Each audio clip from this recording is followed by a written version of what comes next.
Hi students, now we have a study on land revenue system of the Mughals. The previous class we familiarized the Mansabdari system that was introduced by Akbar, and today we come with another topic, that is land revenue system of the Mughals.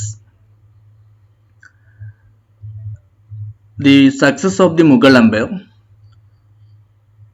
under various rulers including Akbar, especially that of Akbar, that was the effective introduction of a land revenue system.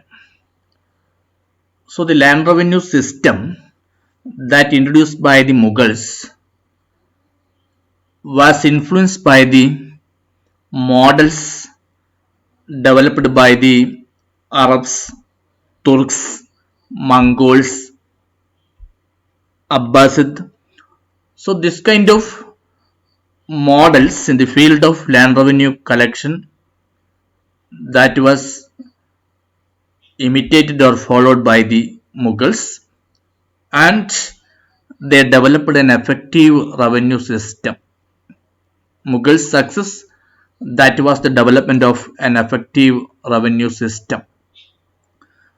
So while studying about the Mughals land revenue policy, there was a model, that of ICTA system. ICTA system, you studied that the assignment of land to the civil and military officials in the form of assignment of land to civil and military officials in lieu of giving salary in cash. Iqta system sultanate കാലഘട്ടത്തിൽ വളരെ ഫലപ്രദമായി നടപ്പിലാക്കിയിരുന്ന ഇക്ത system ഭൂമി നൽകുന്ന രീതി, civil സൈനിക ഉദ്യോഗസ്ഥന്മാർക്ക് ശമ്പളം പണമായി നൽകുന്നതിന് പകരം ഭൂമി നൽകുന്ന രീതിയാണ് ഇക്ത സിസ്റ്റം എന്ന് നമ്മൾ മനസ്സിലാക്കിയിട്ടുണ്ട്. അതിൻ്റെ ഒരു കണ്ടിന്യൂഷൻ നമുക്ക് മുഗൾ ലാൻഡ് റവന്യൂ പോളിസിയിൽ കാണാൻ വേണ്ടി സാധിക്കും. And at the same time, for a short span of time, the northern India, the 16th century, that was governed under the leadership of Sur dynasty guided by Sher Shah. Sher Shah introduced a scientific and systematic model of revenue collection. So Akbar, while framing his revenue policy, he followed some of the programs that was introduced by Sher Shah. So the two important models, one the model offered by ICTA, and second one that is the model introduced by Sher Shah, that influenced the revenue policy of Akbar and Mughals. We have to familiarize two important officials. One name is Khwaja Abdul Majid Khan, and another one that is of Muzaffar Tarabti. Khwaja Abdul Majid Khan and Muzaffar Tarabti, who were the forerunners in the introduction of a proper scientific revenue collection or revenue policy of the Mughals. And there are two important features of the revenue policy of the Mughals. One, that is organization of the revenue collection at the center, provincial and district level. കേന്ദ്രത്തെയും പ്രവിശ്യകളെയും ജില്ലകളെയും കേന്ദ്രീകരിച്ചുകൊണ്ടുള്ള അതിവിപുലമായിട്ടുള്ള നികുതി പിരിവിനുള്ള സംവിധാനം, അതാണ് ഒന്നാമത്തെ അതിൻ്റെ ഒരു പ്രത്യേകതയായിട്ട് കാണാൻ വേണ്ടി പറ്റുക. Second one, that is the scientific mode of assessment. നികുതി പിരിക്കുന്നതിന് വേണ്ടി, നികുതി കളക്ട് ചെയ്യുന്നതിന് വേണ്ടിയിട്ടുള്ള വളരെ ശാസ്ത്രീയപരമായ, അവർ ഡെവലപ്പ് ചെയ്തിട്ടുള്ള വളരെ ശാസ്ത്രീയപരമായ രീതി.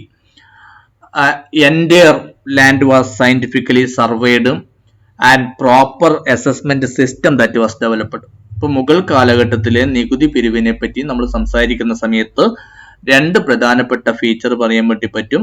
ഒന്ന്, കേന്ദ്രത്തെയും പ്രവിശ്യകളെയും ജില്ലകളെയും ബന്ധിപ്പിച്ചുകൊണ്ടുള്ള, അല്ലെ ഓരോ മേഖലകളിലുമുള്ള വളരെ ഫലപ്രദമായ റവന്യൂ ഡിപ്പാർട്ട്മെന്റുകളുടെ രൂപീകരണം. രണ്ട്, നികുതി കളക്ട് ചെയ്യുന്നതിന് വേണ്ടിയുള്ള വളരെ ശാസ്ത്രീയപരമായ രീതികളുടെ വികസനം.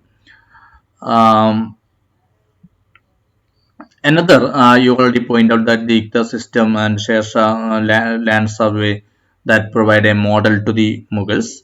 And while coming down to the time of Akbar, you can see two important stages in the development of revenue policy. First, up to 24 years of his administration. So up to 24 years, Akbar made various, under the guideship of various officials, he made various experiments. So the revenue policy and land revenue policy were made experimental base up to 24 years. അപ്പൊ അക്ബറിന്റെ നികുതി പിരിവ് സംവിധാനം അല്ലെങ്കിൽ നികുതി സംവിധാനത്തെ പരിശോധിക്കുമ്പോൾ അദ്ദേഹത്തിന്റെ ആദ്യത്തെ 24 വർഷങ്ങൾ തികച്ചും പരീക്ഷണാടിസ്ഥാനത്തിലായിരുന്നു. നേരത്തെ ഇക്ത സിസ്റ്റം ഉണ്ടായിരുന്നു, ജാഗിർദാരി സിസ്റ്റം ഉണ്ടായിരുന്നു, ഷെയർഷയുടെ മോഡൽ ഉണ്ടായിരുന്നു. അതൊക്കെ മാറി മാറി പ്രയോഗിക്കുകയും അങ്ങനെ പരീക്ഷണാത്മകമായിട്ടുള്ള നികുതി പരിഷ്കാരങ്ങളായിരുന്നു അക്ബറുടെ 24. And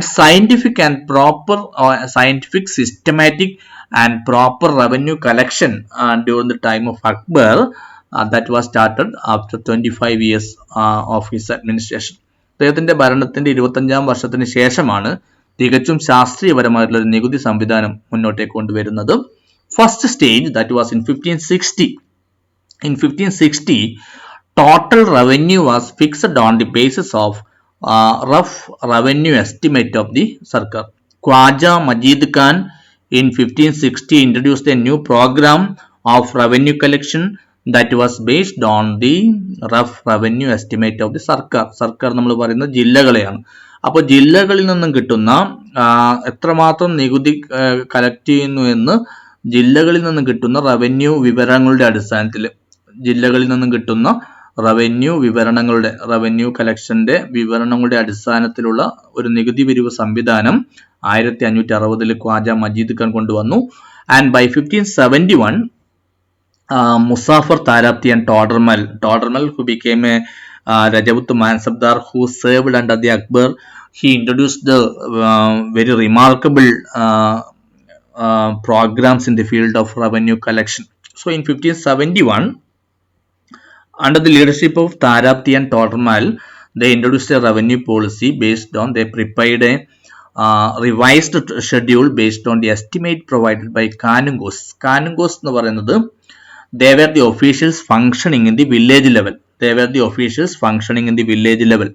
അപ്പോൾ വില്ലേജ് ലെവലിൽ നിന്ന് നമ്മൾ പറയുന്ന കാനുങ്കോ എന്ന് പറയുന്ന ഉദ്യോഗസ്ഥന്മാർ, വില്ലേജ് ലെവലിലുള്ള റവന്യൂ കളക്ഷന്റെ ഉദ്യോഗസ്ഥന്മാരാണ് കാനുങ്കോ. അവർ നൽകുന്ന റവന്യൂ റിപ്പോർട്ടിന്റെ അടിസ്ഥാനത്തിലുള്ള റവന്യൂ കളക്ഷൻ 1571 ആരംഭിക്കുന്നു.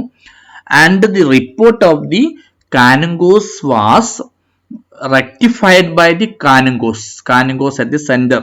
അപ്പോൾ വില്ലേജ് ലെവലിലുള്ള റവന്യൂ ഉദ്യോഗസ്ഥന്മാരെ കാനുങ്കോ എന്ന് വിളിക്കുന്നു, കേന്ദ്ര തലത്തിലുള്ള റവന്യൂ ഉദ്യോഗസ്ഥന്മാരെ നമ്മൾ കാനുങ്കോ എന്ന് വിളിക്കുന്നു. അപ്പോൾ വില്ലേജ് ലെവലിലുള്ള കാനുങ്കോമാർ അതാത് പ്രദേശത്ത് കിട്ടുന്ന നികുതിയെക്കുറിച്ചുള്ള വിവരണങ്ങൾ കേന്ദ്രത്തിലുള്ള കാനുങ്കോസിന് നൽകുകയും അവരത് ശാസ്ത്രീയപരമായി നടപ്പാക്കുകയും ചെയ്യുന്ന രീതി. So two important stages, one in 1560 that was developed by Khwaja Majid Khan, and another development was in 1571 that was developed under the leadership of Muzaffar Tarapti and Raja Todermal. And then another important development that was in the year 1573. In 1573, Raja Todermal introduced a comprehensive survey of the entire land of Gujarat. Proper scientific surveying system for revenue collection that was introduced in 1573 by Raja Todermal, and on experimental base survey that was made in Gujarat. That is by next stage, that is in 1575, whole India or Mughal Empire that was scientifically surveyed except under Bihar, Bengal and Gujarat. Bihar, Bengal, Gujarat എന്നീ 3 പ്രവിശ്യകളിൽ ഒഴികെ ബാക്കി എല്ലാ പ്രവിശ്യകളിലും 1575 വളരെ ശാസ്ത്രീയപരമായ survey നടത്തുകയുണ്ടായി. And same year jagirdari system that was abolished. നമ്മൾ പറഞ്ഞ ഇക്ത സിസ്റ്റത്തിന്റെ ഒരു ഡെവലപ്ഡ് ഫോം ആയിരുന്നു ജാഗിർദാരി സിസ്റ്റം. ജാഗിർദാർമാർ, ഭൂമി സ്വീകരിച്ച ആൾക്കാരെ നമ്മൾ നേരത്തെ ഇക്തദാർ എന്ന് പറയുന്നു. ഇക്താ സിസ്റ്റത്തില്, ജാഗിർദാരി സിസ്റ്റത്തിൽ ഭൂമി സ്വീകരിക്കുന്ന ആൾക്കാരെ നമ്മൾ ജാഗിർദാർ എന്ന് വിളിക്കുന്നു. ആ ഒരു സിസ്റ്റത്തിന്റെ പോരായ്മ മനസ്സിലാക്കിക്കൊണ്ട് 1575 ആ സിസ്റ്റം ഇല്ലാതാക്കുകയും and revenue for revenue collection 182 parganas or otherwise districts, 182 parganas or district were formed.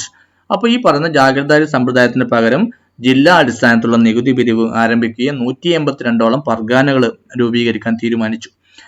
1582 Raja ടോഡർമൽ was appointed as the somewhat a finance minister or Diwani Ashraf.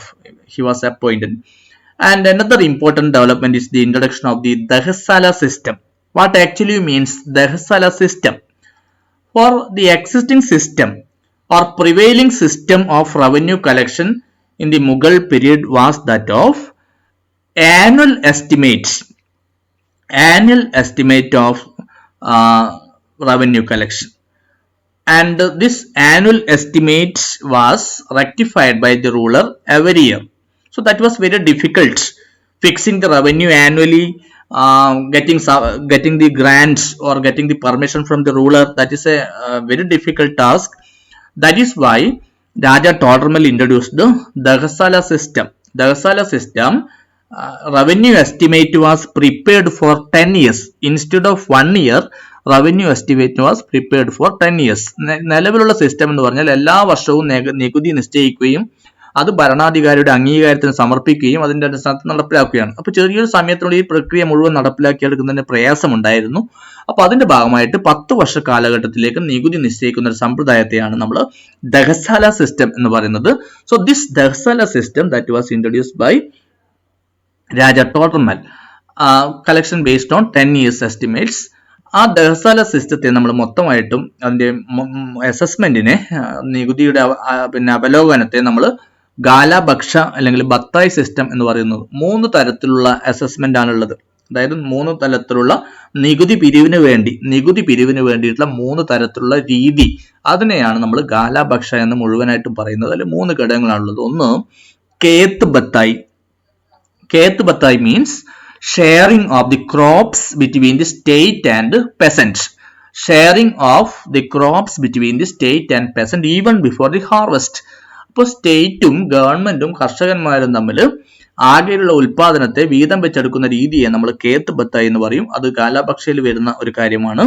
ഒരു പക്ഷേ വിളവെടുപ്പിനേക്കാൾ മുമ്പേ തന്നെ എത്രമാത്രം വിളവ് കിട്ടുമെന്ന് കണക്കാക്കിക്കൊണ്ട് നികുതി പിരിക്കുന്ന അല്ലെങ്കിൽ ഷെയർ ചെയ്യുന്ന രീതിയാണ്.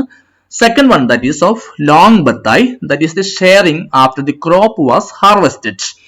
After the crop was harvested, the entire crop that was heaped and then that was shared between the state and peasants. അപ്പോൾ ആകെയുള്ള പ്രൊഡക്ഷൻ അല്ലെങ്കിൽ ഗ്രെയിൻസ് അല്ലെങ്കിൽ ധാന്യങ്ങൾ വളരെ കുന്നുകൂടി വെക്കുകയും അത് പിന്നെ ഒരുമിച്ച് വെക്കുകയും അത് സ്റ്റേറ്റും അതുപോലെ തന്നെ പെസന്റും തമ്മിൽ വീതം വെച്ചെടുക്കുന്ന രീതിയാണ് നമ്മൾ ലോങ് ബത്തായ് എന്ന് പറയുന്നത്. Vasan batai is more scientific. Third one that is vasan batai. One khet batai, lang batai, and third one is vasan batai. That is more scientific and that is based on proper weights and measures. വളരെ കൃത്യമായ അളവുതൂക്ക സമ്പ്രദായങ്ങളിലൂടെ ആകെ ഉൽപാദനത്തെ തിട്ടപ്പെടുത്തുകയും അങ്ങനെ ഉൽപാദനത്തെ തിട്ടപ്പെടുത്തി പ്രകാരം ഷെയർ സ്റ്റേറ്റിന്റെയും അതുപോലെ പെസന്റിന്റെയും ഷെയർ നിശ്ചയിക്കുന്ന രീതിയാണ് വാസൻ ബത്തായ്. ഇങ്ങനെ 3 തരത്തിലുള്ള നികുതി പിരിവ് രീതി നമുക്ക് ഗാലാബക്ഷ സിസ്റ്റത്തിൽ കാണാൻ വേണ്ടി പറ്റും. Another one, that is Muktai system, group assessment. Instead of fixing revenue on a particular peasant, the revenue was fixed on the entire village.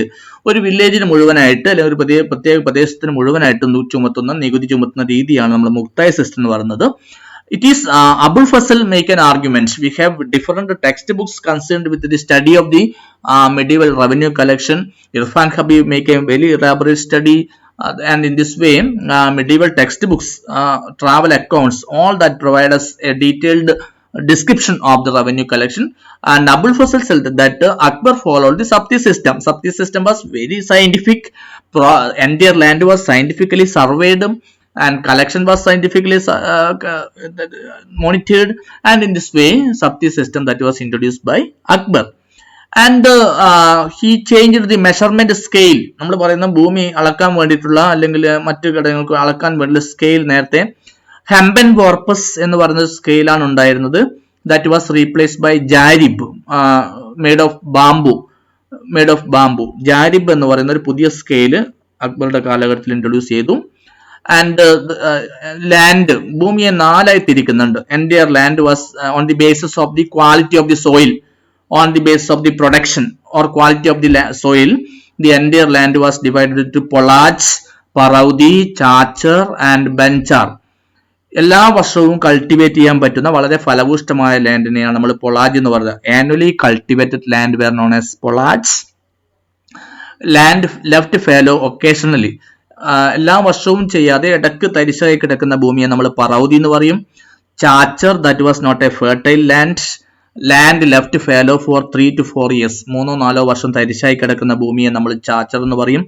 And banjar, that becomes the land left fallow for 5 years more. Uncultivated ആയിട്ടുള്ള കുറെ കൂടി തരിശായി കിടക്കുന്ന ഭൂമിയാണ് banjar. So on the basis of the quality of the lands that was divided as polaj, parauti, chachar and banjar. And first 2 kinds, നമ്മൾ പറയുന്ന വളരെ ഫലഭൂഷ്ടമായിട്ടുള്ള ആദ്യത്തെ 2 തരം ലാൻഡ്, പൊളാജ് ആൻഡ് പറൗതി എന്ന് പറയുന്ന ലാൻഡ്. ആദ്യത്തെ 2 ലാൻഡ്, പൊളാജ് ആൻഡ് പറൗതി എന്ന ഫലഭൂഷ്ടമായ land, according to the yield were again divided into good, middling and bad. ആദ്യത്തെ ഭൂമിയെ തന്നെ, പൊളാജ് ആൻഡ് പറൗതി എന്ന് പറയുന്ന ആദ്യത്തെ തരത്തിലുള്ള ഭൂമിയെ തന്നെ വീണ്ടും ഡിവൈഡ് ചെയ്യുന്നു, ഗുഡ്, മിഡിലിംഗ്, ബാഡ്. അപ്പൊ അതിന്റെ അടിസ്ഥാനത്തിൽ റവന്യൂ വാസ് ഫിക്സഡ്. അപ്പൊ അതില് for example, the good land produce 20 MDS per bigha. MDS means അളവുകോലാണ്. MDS, നമ്മളിപ്പോ കിലോ എന്നൊക്കെ പറയുന്നത് പോലെ ബിഗ എന്ന് പറയുന്നത് ഒരു പ്രത്യേക പ്രദേശമായിട്ട് കണക്കാക്കാം. അപ്പൊ ഒരു ബിഗയിൽ നിന്ന് 20 MDS കിട്ടുന്നു. 20 MDS production that was given. അപ്പോൾ ഗുഡ് ലാൻഡിന് 20 MDS per bigha. MDS അളവുകോലാണ്. ബിഗ എന്ന് പറയുന്നത് നമ്മൾ റവന്യൂ കളക്ട് ചെയ്യുന്ന പ്രദേശമാണ്. മിഡിൽ ലാൻഡിൽ നിന്ന് 15 MDS per bigha കളക്ട് ചെയ്യുന്നു. ബാഡ് കാറ്റഗറിയിൽ നിന്ന് 10 MDS per bigha കണക്കാക്കുന്നു. And 1/3 of this was taken as the entire land revenue collection. 20 plus 15 plus 10. 20 plus 15 plus 10. So that means 35 and 45. 1/3 of the 45. 1/3 of 45, that means 15. 1/3 of 45, that is 15 MDS per bigha that was collected. And in the case of the Chachar and Banjar, the progressive land system. So annually the revenue was increased. In the land of Chachar and Banjar. Progressive tax system was introduced. In the payment, how to pay the revenue, Akbar preferred payment in cash for the land Polaj and Paraudi.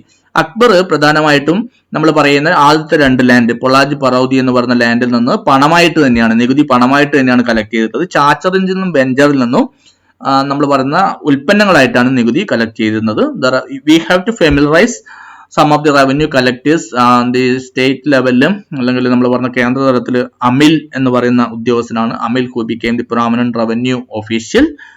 And in the village level, he was supported by Bikshi, Poddar, Kanungo, Mukkadams, Patwari. They were the village level officials. So, this is just an introductory chapter, and I think you have got a basic knowledge on the revenue policy or revenue collection under the Mughals.